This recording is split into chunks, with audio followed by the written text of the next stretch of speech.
Anybody need a sweater? You know, we talk about Gabby and her improvement and everything. But the play she did tonight in this situation with everything that was going on tonight, do you have any words left to describe it? No, I don't.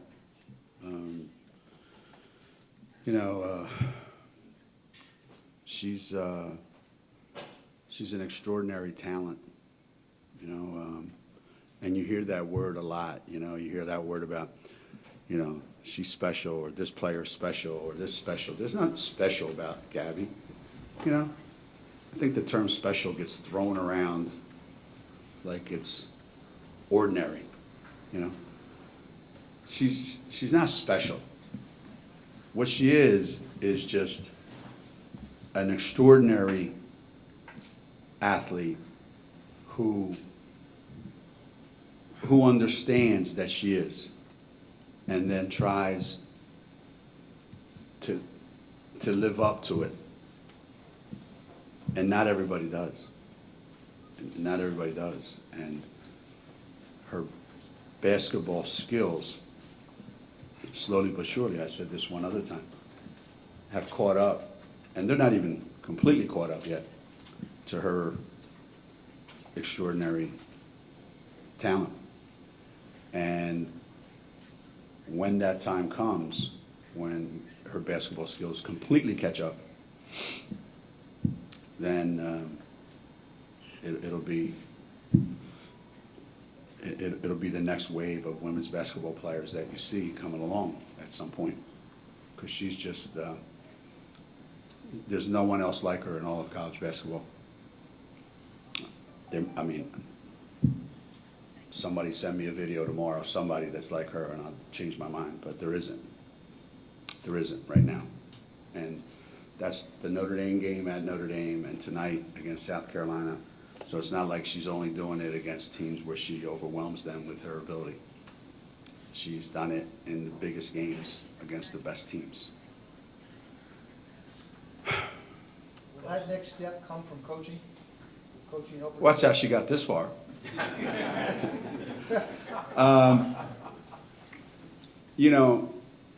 The next step comes from her putting time in the gym and deciding what else do I want to be good at.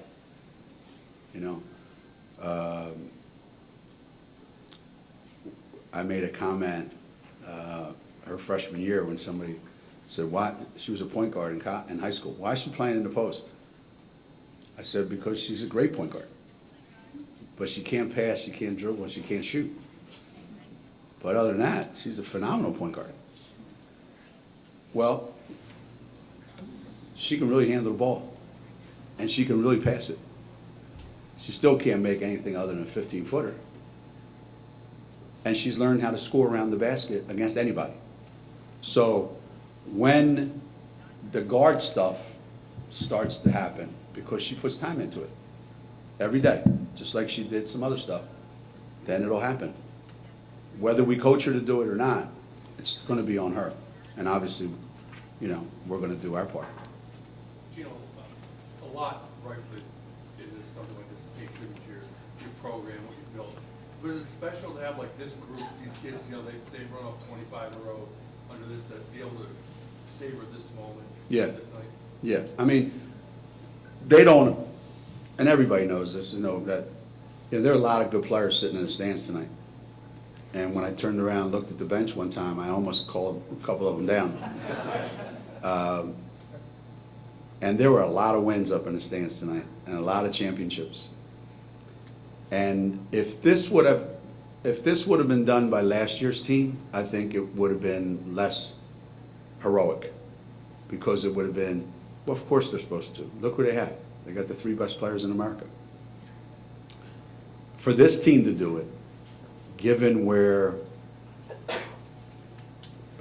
we started and where people projected us to be, given who we have coming back and given who everybody else had coming back, for them to do it, I think is very appropriate. And they probably feel better about it than maybe last year's team would have. A big win like this against a really good team in an amazing environment. You know, and we had to do it under somewhat difficult circumstances. You know, Lou struggling like she did, and Kia not being able to run, and then the foul problems at the end. But somehow or another, you know, we figured out a way to do it. And I'll tell you what I told the kids real quick. Somebody said to me, "What do you guys do that no one else does? Why are you able to do this?" I said, "I can't answer that question. Wouldn't make any sense to you. Can't answer it." And what I told the players was, you can't describe it. You can't describe how Gabby Williams can come here and not have any expectations of ever being Maya Moore and make a Maya Moore performance tonight exactly when she needed it, the way it needed to be done. Did we know when it was going to happen? No. We just know that when we recruit kids, it's going to happen. We trust them. And they believe it because it's expected. It's just we don't know when it's going to happen. But it has a tendency to happen in the biggest moments. And I can't explain why. It just is. And we don't have a magic formula. We don't go into a lab and conjure up and mix up things and come out with young Frankenstein. We don't have that. We don't have that. So unless you're in our locker room every day, and unless you're at practice every day, and unless you go through, you know, what these kids go through every day and put up with what they put up with every day from us as a coaching staff, it's impossible to explain. How rewarding is it for this group to cut this out? You said he was injured, and you had Lou and Collier on the bench for a large chunk, and you actually outscored South Carolina with a kind of makeshift lineup, and it just seemed like the kids just refused to give in. You know, sometimes it's just, I guess, meant to be. It's the best thing I can say. It's meant to be. I didn't go into tonight's game with as much confidence as, let's say, the Maryland game or at Notre Dame or, you know, some of those other games. I thought tonight was going to be a really, really difficult game for us to win under the best of circumstances. Because I could see happening what happened. You know, I kept saying to everybody that follows our team all year long, we're one injury, a couple fouls away from just being average at best. But it was meant to be. I mean, come on, you could see the signs, right? Sanaya took 2 charges. I mean, that's like Haley's Comet. Lou got an offensive rebound and got fouled. Come on. I mean, forget global warming. That's the biggest phenomenon I've seen. So things were happening out there that you just can't explain. Sanaya taking a charge. Lou, offensive rebound, get fouled, make free throws. Come on. It's like meant to be. Meant to be. Geno, it was almost a perfect scenario for them the first 18 minutes, you know what I mean, of the first half, and Coach talked about that a little bit. What did you see from your team late in that second quarter that kind of told you they might be turning it around? Nothing, except we had a little bit of a run at the end of the first half, which led us at halftime to talk about how, you know, Lou didn't score. We really didn't have any kind of flow on offense. We really were searching for something. You know, we're like the Patriots in the first. We were searching. All right, let's try this. Okay, let's try this. Well, this might work. And, you know, finally, I think it was Shay or somebody who just said, look, we got to settle on something. You know, let's just settle on something, you know, and Marissa said the same thing. So that's what we did. We just went to one thing, and we just did that one thing the entire second half. And once we, you know, settled in, it gave our kids a sense of confidence and a sense of, you know, yeah, we're going to get a good shot every time down the floor. We know it. Whereas before we were searching. And because when you start searching on offense, your defense breaks down. And when our offense started to click a little better, all of a sudden the defense got way better. I know you said it's hard to explain, and I won't say she's special, but Yeah. sometimes people who are great athletes, it's hard to get them to be great workers. Yes. And it seems like that's something that Gabby has embraced as well. I wonder Yeah, if you she struggled with that a little bit as a freshman, coming off her 2 knee surgeries. And she, I think, went through periods where she questioned whether she could do it, whether she would ever get back to the athlete that she was, to be able to do what she did. So I think there was always a little bit of doubt in her mind. And then when things didn't go her way, that doubt just overwhelmed her. And you could see it in her body language, see it in her face, everywhere, and she would just, sabotage herself. And every once in a while, it pops up.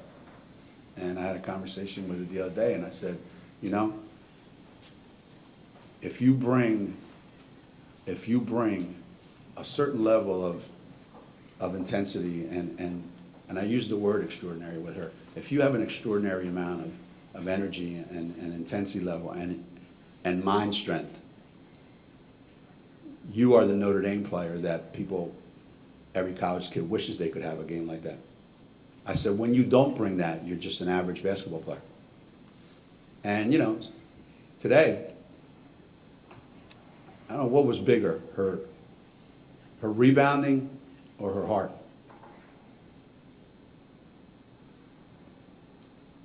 Got time for 1 or 2 more? Gino, I remember when you went 90, you were saying, come on, 100 wins, no one, you asked me that already, come on, I mean, it's not happening. Does this sort of make it, now your number, the streak kind of goes away a little bit because no one can talk about her one? I hope so. Focus on I hope so. other things. I hope we can focus on the season and what's coming up next and, whatever's in store for this team. Let's, get it over with and move on to the next thing, which is more important, I think, in the big scheme of things, for these players anyway. This 100 win streak isn't theirs, but if they win the national championship, that's all theirs. So that means a lot more, I think, if we're able to do that down the road than what happened tonight. Tonight they carried the torch across the finish line, so to speak, to 100. It was a relay. They took the last baton and they crossed the finish line. If we win a national championship, it's all theirs, start to finish. They earned it. So I want to focus on trying to do that instead of having to worry about all this other stuff. But this stuff is neat, don't get me wrong. It's a lot of fun. Everybody gets a kick out of it, our players, our former players, the fans, everybody. So I think that's great. On that, Coach, can you talk about coaching this team? It seems that sometimes they maybe not surprise you, but definitely exceed expectations. So what's that been like, and how is that different from other teams? Well, it's kind of been miserable for them because for the last 2 or 3 weeks, I could see that there was a lot of slippage in our team. We were going backwards a little bit. And some of that had to do with, I think they were tired. They were tired of being pushed. They were tired of being constantly the demands every day. And they don't get a lot of breaks. Our bench is not very deep.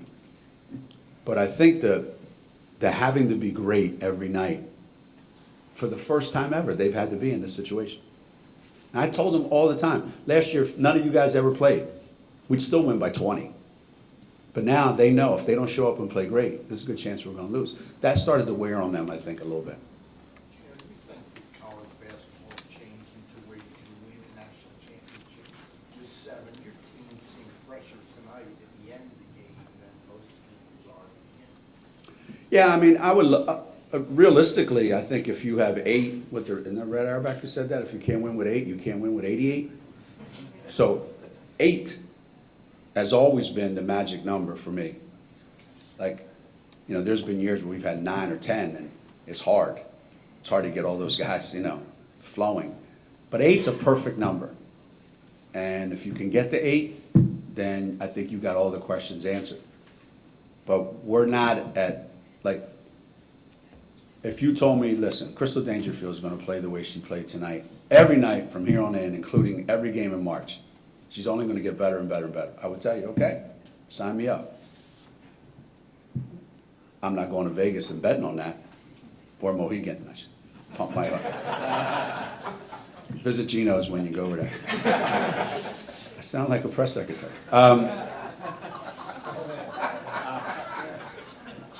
But there's so many unknowns on this team. There's so many unknowns. So can you win with 7? Sure. Yeah, you can win with 7. If they're the right 7. Absolutely. I'd rather have 8. I'd rather have 8. Last game, We gotta get to the players. the last game, you didn't even put Crystal on until the second half. Yeah. What were you expecting from her? Like, it wasn't tonight to be able to. Look, it's no secret that I've not been like the happiest camper with Crystal and the way she works and the way she operates. I've not been patient. I mean, I was in the beginning, but now I'm a very patient guy, because if you're really patient, people take forever. So I don't want to be patient. I want them to hurry up and get good. And she's just not in a hurry. And it really pisses me off that she's not in a hurry. There's no sense of urgency, like, why should I? Okay, so then why should I play you? And I think she's starting to understand finally that it doesn't matter if we have 5 players. I'll only play 5. But you're going to have to grow up, and you're going to have to do the things we need you to do to help our team win. Like what, Coach? Like what you did tonight. Because that's what you're capable of doing. So why would you ever want to be less than that? And my problem with her for a long time this season was she was content to be less than that. And, you know, and she played in the Baylor game, and she was amazing. When was the Baylor game? November 29th? November 17th? What's today? February 13th? All right, so every 3 or 4 months she gets it.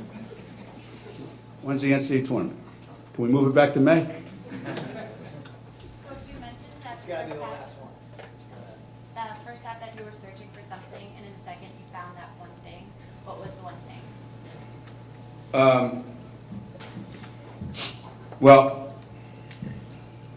we have a million offensive things that we do.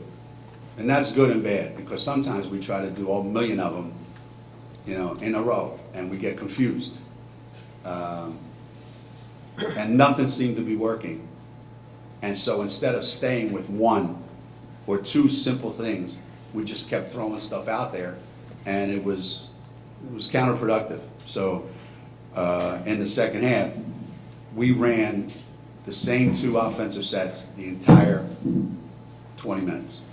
And it really kind of gave us some direction, and it gave us some flow.